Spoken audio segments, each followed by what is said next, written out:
Awesome. Okay, so let's crack on then. Hi Sheri, thank you so much for joining us today at the Creative Lounge. We are all super excited to learn more about you. So without further ado, can you tell us 3 things that we should know about you?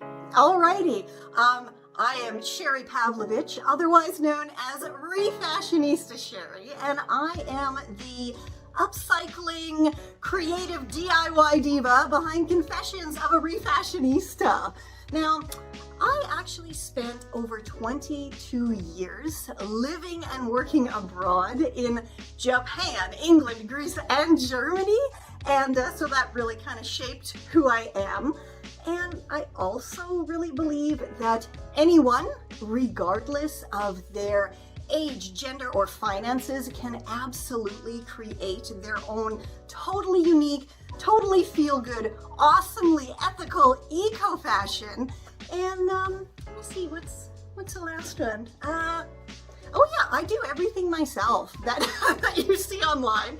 This is something that I think a lot of women, especially, people don't really ever believe us that we do all the stuff. We are all one-woman shows, which is fun in a way, but also a lot of work. And a kind of quote by Amy Poehler that I actually live by, it's kind of my mantra, is there's power in looking silly and not caring that you do. I love this quote. I've never heard it before, but it's definitely a powerful one. Yeah. Okay, so tell me, why and how did you decide to become a blogger who is focusing on sustainable DIYs for clothing, accessories, and home decor? When I first started, actually, I was not a sewer at all, and this is, almost a decade ago that I started when I was 38, and I had inherited a really vintage, we're talking 1940s sewing machine, and I didn't know how to use it. I totally failed home ec, when they made you take that in high school, and hadn't touched a machine since then. So I just started doing kind of stuff in my own closet. Things never fit me well, and then once I got pretty good at that, my friends started saying, can you show me how to do that?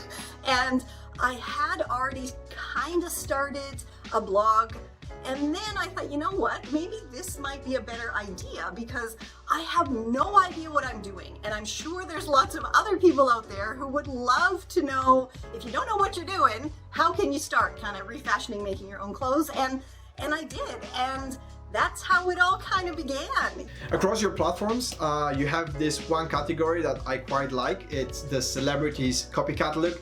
I just saw one of them, which was a copycat celeb look of Lady Gaga, and it was for $12. Can you tell us a little bit more about that? Now, the celeb copycats actually just really started fluky, I can't, what was my first one? I think my first one was maybe Cyndi Lauper, just because, I'm an 80s kid and love Cyndi Lauper, and I happen to have a shirt in my closet that I'd gotten for 10 cents that was so close to this shirt that she was wearing in a picture I just randomly saw online, and I thought, hey, that would be kind of fun, to add to my kind of refashionista categories, showing how easy it is to spend 10 cents and look like a celebrity. And so I did, I did my hair like hers, my makeup, tried to do the same pose. I mean, she's holding like a disco ball and I'm holding like a candle holder, but what are you gonna do? Using only what I have in my house and in my stash, I put together and recreate outfits that are literally tens of thousands, sometimes hundreds of thousands of dollars from celebrities. I mean, one of my favorites that I recently did was actually of Celine Dion. And I don't know if you saw that one, but the comments I got on that were so many people like, oh my God, I love yours so much better. And they could not believe what I used. And you know what? I don't have it here. Give me a sec to just pop to the closet and grab what it is. I'm back. Okay.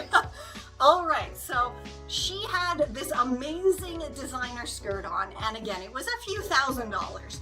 And so I recreated it using things that I have an overabundance of in my stash. Do you know what this is? My guess would be, is that a shower sponge? It absolutely is bath puffs, yes! So her skirt, of course, was made out of whatever Refashionista fancy fabric. And I was looking at it and going, it looks like bath puffs. It looks like bath puffs to me. So I always save my bath puffs. I know some people might think that's weird, but I really upcycle everything that I possibly can. And I mean, as long as you give them a nice soak in a vinegar and water and baking soda bath, they're totally fine to upcycle into other things. And yeah, so it's just a skirt that I had in my stash. I shortened it and then sewed about 25 different bath puffs all the way around it. That's creativity to a whole new level, because personally I would never think of doing something like that. So, and I think that's a good segue to ask you about, where do you get your inspiration from? If it's not something from my own kind of bizarre refashionista brain here, then it is definitely, I'm inspired by something like that skirt, and then I just kind of go, I bet you I can make that, and I think I know how. And like I said, I mean, again, with 99% of my makes, this again was something I had never done before. I mean, I don't know many people who sit around sewing bath puffs onto clothing, but so of course I'd never done it before. And again, it was a lot of work. I mean, it's very, very picky to sew plastic, basically. But again, well worth the result. And it's one of my favorite things that I have now. I mean, I do, of course, get very bizarre looks when I leave the house wearing it, but I really do think that, you know, why should you care if you feel good in what you're wearing? I agree with you. If you want to wear bath buffs, do that by all means. And I think it looks great. And speaking of upcycling, what is the most unusual thing that you've managed to upcycle into something great? Wow. There's been so many. I mean, I have almost 1,600 totally free tutorials over on my site and my channel, right? So that's a lot to get through. And I don't just upcycle and refashion clothes, I do furniture and decor. And I mean, my whole thing is kind of teaching people how to live sustainably and affordably. And my new little catchphrase is, being eco-friendly shouldn't cost the earth. Brilliant slogan. This is actually a very good segue to my next question, which is around the fact that you are everywhere. You are on YouTube, Facebook, you have your own website, and you also have your own podcast. So can you tell us, why did you decide to be on all of those platforms, and what are the challenges that come with this? Wow. Well, I think as with anything, especially if you're kind of a one-person show here, it's a matter of trying everything until something sticks, you know? And so I just started out with the blog, and that started kind of going well, you know? So I thought, maybe let's throw a channel in there. Like my podcast, I started just a couple months ago, because I'm always trying to repurpose and repackage my great content, the stuff that was really popular on my blog, on my channel. I am now kind of redoing that in podcast format, and then that is another way that I can share my knowledge and share all of my tips and tricks with people for living more sustainably and eco-friendly, you know? So it's just, again, every single thing I do is pretty much trying to get my message out there to the people. Where do you find all that energy? As someone who creates content, I know how difficult and time consuming the whole process is. You have so many videos on YouTube, so many like books that you've published on your website. Again, this is a great big tip that going back to the repurposing content, there's no need to constantly be recreating brand new content every day. If you can repurpose, repackage, redesign, absolutely do that, because something that you posted even 2 months ago is going to be lost now. So definitely something that you posted maybe 2 years ago could definitely use a refresh and a repackage and a reshare, right? I mean, especially because doing what we do, being creatives online, our skills are constantly improving. You know, we are, every single day we have to learn something else. Be it something about algorithms or SEO or a new design, whatever has come out, we have to know it because there's a million other people who already know it. You know, when you meet other creatives who do something, doesn't have to be the same, but something similar to what you do, and we can share our knowledge. That is the greatest gift we can give each other when we're trying to carve out our little places online here, is to freely share our knowledge. And that's, again, what I'm trying to do here.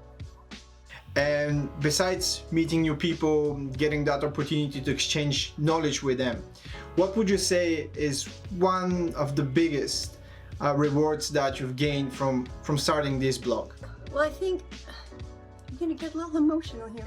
I get a lot of emails all the time and messages, you know, direct messages from people saying how I've changed their life, you know, and that's an amazing thing when I think, like me, this kind of, everybody calls it the quirky comedian chickie, you know, I'm changing people's lives, but I am, you know, I mean, and it's such an awesome feeling to open my inbox, which is usually filled with criticisms and trolls and horrible stuff, but then, you know, you get those few messages where people are saying, I never realized that I could live more sustainably, or even better, I never realized that I could be of a certain age, be an older woman, and still do what I want to do and wear what I want to wear, because that's something else that I have really started to try to present to the world as well. I mean, again, as far as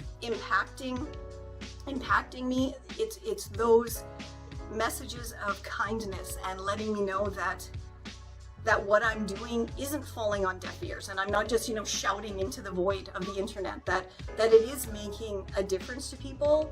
I just wish it would make a difference to more people. And speaking of content creation, what advice would you give someone who is considering starting something of their own? Whether it's a YouTube channel, Instagram account, a podcast? Don't. And let me clarify that. Don't, unless you are prepared to do the work involved. Creating DIY tutorial videos for YouTube, that takes days of work to do, you know, I mean, it's a lot of work. And I actually do have on my site an entire section called Behind the Scenes of Blogging, where I have shared over the years every single tip and trick and trauma that I have gone through in creating what I create. So I think that's my biggest piece of advice, is that, as with anything in life, you know, everything takes longer than you think it will. And it doesn't matter if you're just vacuuming your house or doing the dishes, it always takes longer than you think. Biggest advice, don't use filters. Don't use filters. Be who I don't know if I can swear or not. Yeah, of course. Be who the fuck you are. You are fucking awesome. So just be who you are. You'll get a lot further in life if you just who you are. That's one of the greatest things about your channel and your blog, because you're showing that you can be yourself and you can be extremely creative, you can be creating great content, and that is so important. And last question from my side, what would be one advice that you would want to give to anyone watching this video? You know what? Stop buying new stuff, because you have a closet full of crap that you don't wear. Or in your house somewhere, in your linen closet, you have a bed sheet that you haven't used in forever. Make it into a pair of pants. And if you're saying, I can't do that, of course you freaking can. My site has nearly 1,600 totally free tutorials on there. All you need is a pair of scissors, maybe some bleach. You don't even have to sew anything, but if you want to, again, it's all over there on my site, and I have tons of really super cheap ebooks too that will help you get started with anything you could possibly want to get started with. But again, my site, my channel are the best places to start, because I mean, I have no sew everything and basic sewing, and you just do it. There's no reason not to do it. Take an old t-shirt you don't like anymore, dunk it in bleach, and see what happens. You think everything's an experiment, right? So just experiment and go for it. Have fun. That was a brilliant answer, and I love how you merged exactly the two topics of creating something and then also upcycling, recycling, and I think that's a really good advice, and I hope people follow it and they go on and start exploring their creative side and create some amazing clothing or accessories or whatever it is that they're fancy. Well, with that, Sheri, I would like to thank you once again for joining us today, and thank you for sharing all of those amazing and invaluable advices.